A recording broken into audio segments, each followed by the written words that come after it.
여러분, 하나님을 믿는 것, 예수 그리스도를 믿는 것은 우리가 구원받기 위함입니다. 구원이라는 것은 내 뜻대로 사는 것이 아니라 하나님의 뜻대로 사는 것이고, 내가 나를 주관하는 것이 아니라 하나님이 나를 주관하는 삶을 의미합니다. 그래서 죄로 말미암아 하나님의 심판에 떨어지지 않고 하나님의 은혜로 말미암아 하나님 나라에 속하는 천국 생활을 하는 것을 바로 구원이라고 말합니다. 그렇다면 우리는 어떻게 하여야 이 구원을 받을 수 있을까? 오늘 본문의 말씀을 읽다 보면 니고데모라고 하는 아주 유명한 바리새인이 나옵니다.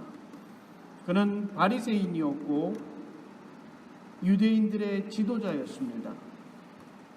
그 성경상 니고데모가 3번 정도 등장하는데요, 그가 등장하는 모습을 가만히 보면 그는 산헤드린의 일원이었을 것으로 우리가 짐작해 볼 수가 있습니다. 즉 니고데모는 유대인 중에서도 가장 높은 지위를 갖고 있는 사람 중에 하나라는 겁니다. 그런데 그와 같이 대단한 지위와 권력을 누리고 있는 니고데모가 밤에 주님을 찾아옵니다. 그리고 이 밤에 주님께 나와서 주님을 향하여 이렇게 말합니다. 랍비여, 선생님이여. 그 당시에 바리새인들의 특징은 그들은 백성들의 지도자였을 뿐만 아니라 선생님들이었어요. 그들은 율법을 열심히 연구하였고 정말 한자 한자 하나님의 말씀을 지키기 위해서 무던히 노력하던 사람들이었습니다. 정말 그들만큼 하나님의 말씀에 철저하게 자기를 내어 맡긴 사람이 있을까 할 정도로 그들은 대단히 철저한 사람들이었어요. 그리고 그 자부심이 대단한 사람들이었습니다. 지금도 랍비들의 이 자존심은요, 아주 엄청난 랍비가 되었다라는 건 그것 하나가 그 사람들이 얼마나 자기가 하나님 앞에 올바로 섰는지에 대한 어떤 자부심이 됩니다. 그래서 랍비의 자존심은 대단합니다. 그런데 그 바리새인 중에서도 지도자급에 있는 니고데모가 주님을 찾아와서 랍비여 그럽니다. 주님의 모습이 그 당시에 뭐 대단했을까요? 제가 이 말씀을 찾으면서 인터넷을 막 뒤지다 보니까 성화가 하나 나오더라고요. 예수님과 니고데모가 대화하는 장면입니다. 니고데모는 머리에 이만한 관을 쓰고 있고요. 유대인들 그 랍비들이, 종교 지도자들이 쓰고 있는, 그리고 옷도 많은 무늬들이 있는 아주 멋있는 옷을 입고 예수님을 쳐다보며, 형체도 좋으신 분이, 나이도 좀 지긋하신 분이 예수님을 바라보며 대화합니다. 그런데 예수님은 반대로 초라한 옷을 입고 남루한 옷을 걸치고 화려한 것 하나도 없이 니고데모와 대화를 합니다. 누가 보더라도 니고데모는 대단한 사람이고 예수님은 너무나 평범하기 짝이 없는 모습으로 그려지고 있어요. 그런데 이 바리새인 중에 대단한 지도자였던 니고데모가 주님을 향하여 예수님, 당신은 나의 선생님임을 내가 압니다라고 고백합니다. 내가 압니다. 그런가 보다가 아니에요. 내가 안다는 거예요. 내가 체험했다는 거예요. 내가 확신을 가지고 말할 수 있다는 겁니다. 그래서 당신이 참으로 하나님으로부터 온 이임을 내가 믿습니다라고 지금 니고데모는 고백을 하고 있는 겁니다. 이러한 니고데모의 모습을 바라보면 주님이 얼마나 기뻐하셨을까? 마치 바울이 바리새인 중에 바리새인이었으며 로마 시민이었고 가말리엘의 제자였던 이 바울이 모든 것을 다 버리고 주님을 따랐던 모습과 비슷하게 니고데모도 지금 이 순간 산헤드린의 일원이라는 자존심, 바리새인인 중에 지도자라는 그 자존심을 지금 내려놓은 거예요. 그리고 주님을 향해 주님이 나의 선생님이십니다. 주님께서 그 모습을 바라보고 분명히 대단히 기뻐하셨을 것이라고 저는 생각이 됩니다. 그래서 그 말씀을 들은 예수님께서 니고데모에게 하나님 나라를 볼 수 있는 법, 하나님 나라에 들어가는 법에 대해서 가르칩니다. 사람이 거듭나지 아니하면 하나님의 나라를 볼 수 없다는 거예요. 거듭난다. 다시 한번 태어난다. 새롭게 태어난다.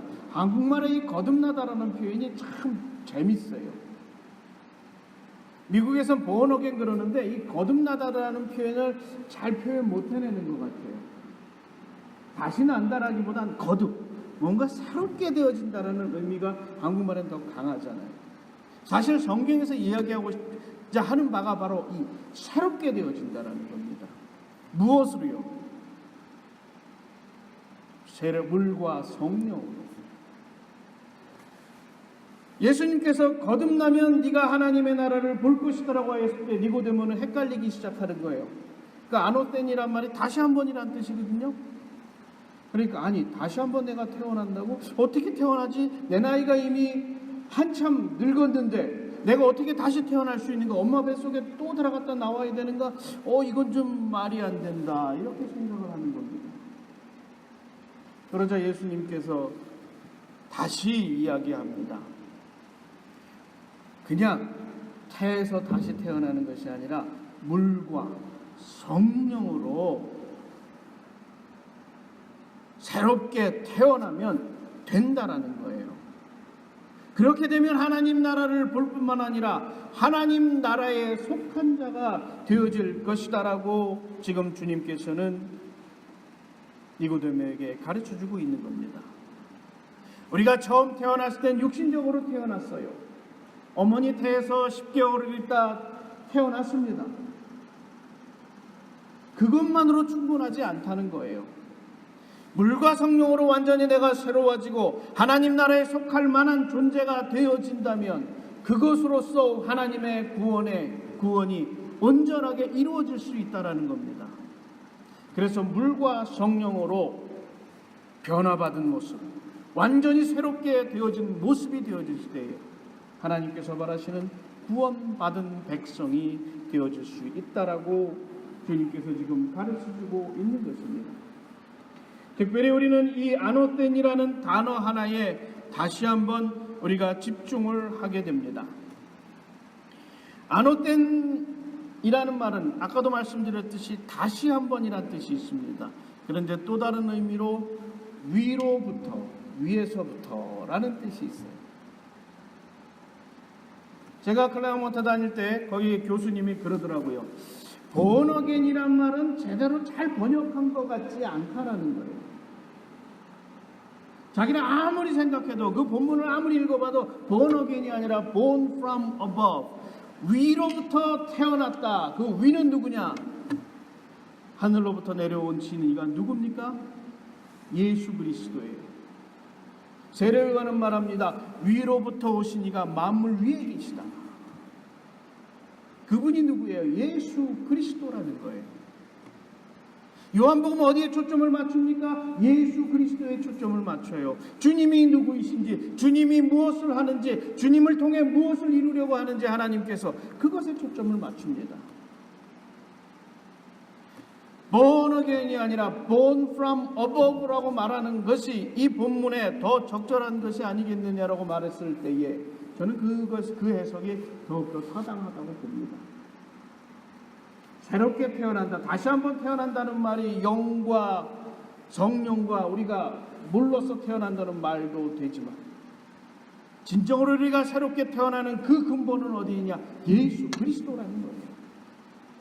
예수 그리스도를 통해서 내가 새롭게 되어지면 비로소 우리는 하나님께 속한 자, 하나님 나라에 속한 자가 되어질 수 있다라고 저는 믿습니다. 그래서 세례요한이 말합니다. 주님께서는 하늘로부터 내려오십니다. 그를 통하여 하나님께서 구원을 이루실 것이다. 나는 그분을 예비하는 자이기 때문에 그분이 오셨으니 나는 쇠하고 그분은 흥할 것이다. 이제 너희들은 나를 따를 것이 아니라 누굴 따르라고요? 예수 그리스도를 따르라. 세례요한은 그들의 제자에게 그와 같이 명령하고 있는 겁니다. 따라서 우리가 주님 나라에 들어가는 존재, 주님 나라에 속한 자가 되기 위해서 우리는 예수 그리스도를 통한 변화를 우리는 체험하여야만 합니다. 우리는 공적으로 세례를 통하여 주님의 백성임을 우리는 선언하고 확증하여야 됩니다. 그리고 성령을 통해서 변화받아 하나님의 일을 할 만한 능력을 받고 살아야만 합니다. 그런데 이 두 가지는 따로 떨어진 것이냐? 아니요. 하나라는 거예요. 하나님께서 우리를 구원하시는 것, 하나님이 우리를 너무나 사랑하셔서 선물로 은혜로 주셨어요. 하나님이 먼저 행하신 것입니다. 하나님이 세상을 너무나 사랑하셨기 때문에 자신의 독생자 아들 예수 그리스도를 우리에게 보내주신 거예요. 그럼 우리에게 구원이 어떻게 이루어지느냐? 예수 그리스도를 믿는 자가 그가 구원을 얻게 된다 그랬어요. 하나님께서 행하셨기 때문에 그에 대한 우리의 신앙적 고백을 통해서 우리는 구원에 이를 수 있게 되어진 것입니다. 즉 하나님의 사랑에 대하여 우리는 믿음으로 응답하게 되는 것이에요. 그런데 심지어 세례요한은 뭐라 그러냐면 우리가 받는 세례조차도 하나님이 허락하지 않으시면 받을 수 없다 그랬어요. 26절 이하를 보면 요한의 제자들이 세례요한에게 와서 좀 불평스럽게 얘기합니다.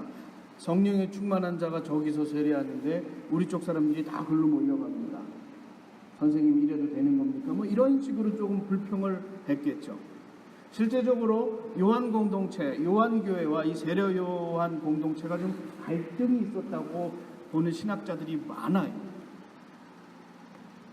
어찌되었든지 간에 세례요한은 그러한 갈등 속에서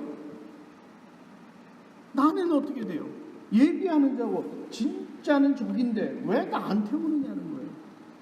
진짜가 왔으니, 참 구원자가 왔으니, 참 선생님이 오셨으니 나는 어떻게 돼요? 이제는 더 이상 있을 필요가 없다는 거예요. 그러니 너희들도 그것에 불만 갖지 말라는 겁니다. 하나님께서 내게 세례를 줄 수 있도록 허락하셨듯이 이제는 예수 그리스도를 통해서 세례를 허락하셨고 예수 그리스도를 통하여 세례가 허락되었기 때문에 예수님을 통하여 세례받는 자는 하나님의 백성이라는 확증이 되어진다는 거예요. 그러니 너희들 불만 갖지 말라는 겁니다. 하나님이 허락하셨기 때문에 그 세례는 참 세례라는 겁니다. 하나님이 허락하지 않으신다면 아무도 받을 수 없다라고 세례요한은 가르치고 있는 겁니다. 우리가 하나님의 자녀라는 확증을 얻는 것도 또한 우리가 성령을 통하여 변화받는 것도 그래서 하나님 나라에 속한 자로 천국 백성 되는 것도 다 하나님이 허락하시고 하나님께서 이끌어주지 않으시면 안 된다라고 지금 오늘 말씀은 가르치고 있는 겁니다. 특별히 오늘 말씀을 보면 구원이란 말보다는 하나님의 나라, 하늘이라는 표현이 훨씬 더 많이 나옵니다. 이 하나님의 나라, 하늘이라는 표현은 추상적이거나 이원론적이지 않아요. 우리는 종종 구원받았다라는 의미와 천국에 들어간다는 의미를 이렇게 분리해서 생각합니다. 그렇죠? 지금 구원받고 나중에 천국에 들어가고. 그런데 오늘 본문의 말씀은 그렇게 얘기하지 않아요. 예수 그리스도의 말씀에 순종하고 하나님을 따르는 자는 지금 심판을 면하게 되었고 그것을 순종하지 않은 자는 이미 심판받았다라는 거예요. 예수 그리스도의 말씀을 따르는 자는 하나님의 통치를 내가 받아들였기 때문에 내가 어디에 속한 자가 되는 겁니까? 하나님께 속한 자, 하나님 나라에 속한 자, 천국에 속한 자가 되어진다라는 겁니다. 우리는 어디서 천국을 누립니까? 바로 여기서 누리는 거예요. 하늘의 뜻이 이 땅과 하늘에서 동시에 이루어지는 겁니다. 주님께서 그렇게 가르치셨잖아요. 우리는 천국 생활을 어디서 하느냐? 지금 여기서 하는 거예요. 누구와 더불어? 주님과 더불어. 성령에 충만하고 예수 그리스도의 인도하심을 받는 이는 지금 여기서 이미 하나님의 나라를 누리고 사는 하나님의 백성이라는 겁니다. 천국은 상이 아니에요. 마치 우리가 하나님을 잘 믿으면 구원받게 되고 구원받은 후에 나중에 우리가 죽은 후에 상으로 하나님의 나라를 받는다? 아닙니다. 하나님의 나라는 지금 이 순간에 주님께서 우리에게 부어주시는 은혜예요. 내가 누굴 따르고 있어요, 여러분 지금? 내가 누굴 따르고 있느냐? 이건 굉장히 중요합니다. 3장에 보면 이렇게 되어 있어요. 예수 그리스도를 순종하는 자가, 그 말씀을 따르는 자가 하나님의 나라에 속한 자라고 지금 말하고 있는 거예요. 예수 그리스도를 순종하지 않는다면 그는 어떻게 돼요? 이미 심판받은 것이라 그랬어요. 그렇기 때문에 우리는 정말 주님께서 우리에게 은혜 주신 것에 대해서 믿음으로 우리는 응답해야 될 그런 의무가 있는 겁니다. 그리고 우리는 이미 하나님 나라에 속한 자들이 되었다라고 고백할 수 있어야 돼요. 내 안에 누가 거하시느냐? 주님께서 내 안에 거하시고 나를 이끄시는 분이 바로 예수 그리스도임을 우리는 고백할 수 있어야만 합니다. 그러했을 때에 우리는 하나님의 나라를 보고 하나님 나라에 들어간 자가 되어질 수 있는 겁니다. 마치 이스라엘 백성들이 하나님의 백성이라고 고백하였을 때에 그들의 어떤 행태는 어땠습니까? 광야에서 그들이 나는 이제 하나님의 백성이 되었다라고 표시하는 것은 아주 단순했어요. 구름이 움직이기 시작하면 어떻게 해요? 이스라엘 백성은 따라가요. 구름이 서면 어떻게 해요? 이스라엘 백성은 멈춰서요. 그게 바로 하나님의 백성이에요. 이리로 가라 하면 이리 가고 이리로 가라 하면 이리 가는 거예요. 분명히 저까지만 가면 될 것 같은데 하나님의 구름이 거기서 딱 멈춰서서 가지 마라. 그러면 어떻게 해요? 멈춰서는 거예요. 하나님의 백성은 내 뜻대로 내 의지대로 내가 바라는 대로 사는 게 아니라 하나님이 바라시는 대로 사는 삶을 의미합니다. 그러했을 때에 그러한 순종이 있을 때에 그러한 하나님의 요구에 응답하였을 때에 비로소 하나님의 통치에 거하는 하나님의 백성으로서 하나님이 주시는 은총을 누릴 수 있게 되어지는 겁니다. 우리도 마찬가지예요. 하나님께서 먼저 행하셨습니다. 자신의 아들 예수 그리스도를 보내심으로 세상의 구원을 이루고자 하셨습니다. 즉 예수 그리스도를 통해 하나님의 통치를 이 땅에 선포하신 겁니다.